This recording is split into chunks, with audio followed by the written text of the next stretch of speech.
Okay, so for this one, again, we start out with that same triangle. All these start out the same way. And so where this is A, this is B, and the hypotenuse is C. And we remember that cosine of A is just going to be B over C, so we're going to have 1 over B over C, plus 1 over sine of A is just A over C, so 1 over A over C. Then that's going to equal tangent of A, which is A over B, plus 1 over A over B. That's what tangent of A is. And then cosine of A is A over C, and sine of A is B. Actually, cosine of A is B over C, and sine of A is A over C. So again, first step is always substitute in the values that we know for these different trig functions. Okay, so we got two complex fractions, so we can just flip those over. So C over B plus C over A. Here we're going to have A over B plus, again, flip it over to get B over A.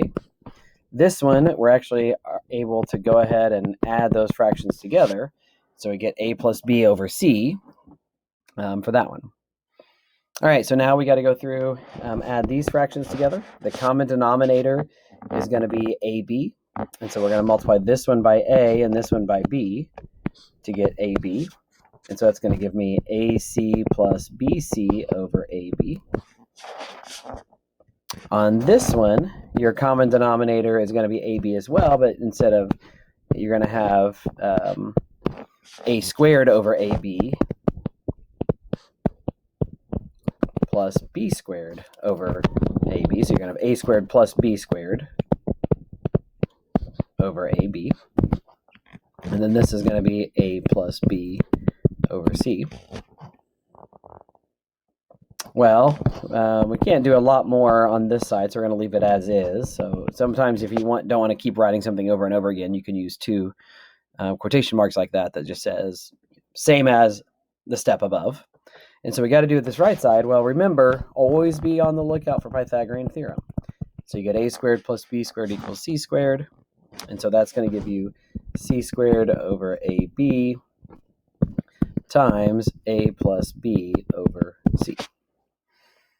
Well, when you multiply these together, one of those C's is going to cancel out, and so that's going to give me C times A plus B all over AB.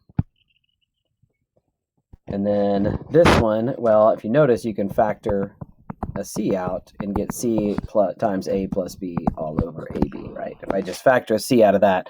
And so now I've shown that they're the same, and so I've proved my result.